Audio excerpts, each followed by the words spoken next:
ತಲಾಂತರದಿಂದ ಕುರಿಗಳನ್ನು ಮೇಯಿಸ್ಕೊತಾ ಬಂದಂಥದ್ದು ಏಕಾಏಕಿ ಹೋದ ವರ್ಷ ಹೇಳಿದಾಗ ಎಲೆಕ್ಷನ್ ಟೈಮ್ದಾಗ ಜಿ ಟಿ ಪಾಟೀಲ್ರು ಗುಡ್ಡು ಖುಲ್ಲ ಆಗೈತೆ ಅಂತ ಹೇಳಿದವರು ಒಳ್ಳೆ ಈಗ ಕುರಿ ದನಕರುಗಳು ಆಡುಗಳನ್ನು ಇದು ಬಿಡುವಂಗಿಲ್ಲ, ನಮ್ಮ ಬೌಂಡ್ರಿ ಒಳಗೆ ಫಿಕ್ಸ್ ಮಾಡ್ಕೊಂಡು ನಾವು ಬಿಡುವಂಗಿಲ್ಲ, ನೀವು ಎಲ್ಲರೂ ಮೇಯಿಸ್ಕೋರಿ ಅಂತ ಹೇಳಕತ್ತಾರ. ನಮ್ಗೆ ತಲಾಂತರದಿಂದ ಈ ಮೂಲ ಕಸಬು ಮಾಡ್ಕೊತ ಬಂದವರಿಗೆ ಅನಾನುಕೂಲ ಆಗತ್ತ. ಈ ಕಡೆ ಆಲ್ಮಟ್ಟಿ ಡ್ಯಾಮಿನಿಂದ ಹಿನ್ನೀರಿಂದ ಮುಳುಗಡೆ ಆಗಿ ಇರತಕ್ಕಂಥ ಜಮೀನುಗಳ ನಿವೇಶನಕ್ಕಂತ ಕೊಟ್ಟು ಬಡವರು ಯಾವ ರೀತಿ ಬದುಕೋದು, ಸರ್ಕಾರ ಇದ್ರ ಬಗ್ಗೆ ಒಂದಿಟ್ಟು ನಮ್ಮನ್ನ ಕಣ್ ತೆರೆದು ನೋಡ್ಬೇಕಂತ ಅದರ ಸಲುವಾಗಿ ಇವತ್ತು ಕುರಿಗಳು ಹೊಡ್ಕೊಂಡು ನಮ್ಮ ಹತ್ತಿರ ಬಂದತಿ. ಫಾರೆಸ್ಟ್ ಇಲಾಖೆ ಒಳಗೆ ಅಗ್ಗಿ ಹಚ್ಚದಲ್ಲಿ ಬಿಟ್ಟು ಅದನ್ನು ಬೆಳೆಸಾಕಿ ಇವ್ರು ಅಟ್ಟ ಬರೀ 5 ತಾಸು 8 ತಾಸು ಡ್ಯೂಟಿ ಅಟ್ಟ ಮಾಡ್ಬೋದು. ಇವ್ರು ನಾವು ಕಂಟಿನ್ಯೂ ಯಾವತ್ತೂ ಇರ್ತೀವಿ. ಅವ್ರು ಹೇಳ್ದಂಗೆ ಅಲ್ಲಿ ಅಗ್ಗಿ ಹಚ್ಚದಲ್ಲಿ ಬಿಟ್ಟು ಮೇಯಿಸ್ತೇವೆ ಅಂದರು, ಅಲಾವ್ ಕೊಡೋಲ್ರು. ಮೊನ್ನೆ ಈಗಾಗಲೇ ಟಕ್ಕಳಿಕೆ ಒಳಗೆ ಒಂದು 10-12 ಆಡುಗಳವ್ರಿಗೆ ದಂಡ ಕಟ್ಟಿ ಅದರ FIR ಹರಿದು ಇದು ಮಾಡಿದಾರ. ಈ ರೀತಿ ಆದ್ರೆ ಬಡವ್ರು ಹೆಂಗೆ ಬದುಕುದ್ರಿ? ಇದಕ್ಕೆ ಹೆಂಗೆ ಬದುಕುದ್ರಿ? ಪತ್ರಕರ್ತ ಮಾಧ್ಯಮದವ್ರೆ, ಈ ರೀತಿ ಆದ್ರೆ ಜನರಿಗೆ ತೊಂದರೆ ಆಕತ್ತಿಲ್ಲ. ಬಡವ್ರು ಯಾವ ರೀತಿ ಬದುಕುದು ಹೇಳ್ರಿ?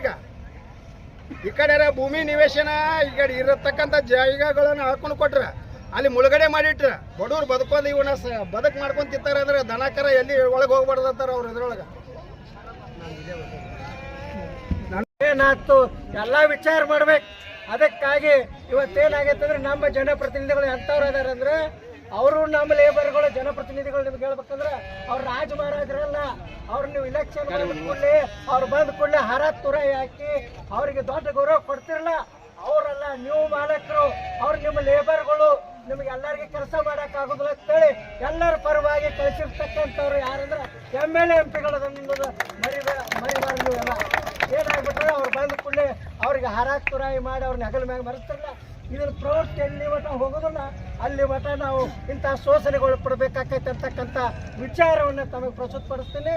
ಇವತ್ತು ಜನಪ್ರತಿನಿಧಿಗಳು ನಮ್ಮ ಲೇಬರ್ ಆಳುಗಳು, ನಮ್ಮ ಆಳುಗಳು ಅಂತಕ್ಕಂಥದ್ದನ್ನು ಪೂರ ಕಡ್ಡಾಯವಾಗಿ ನೀವು ಹೇಳ್ತೀನಿ. ಯಾಕಂದ್ರೆ ಇದರಲ್ಲಿ ಯಾವುದೇ ಒಂದು ಮಾತಿಲ್ಲ.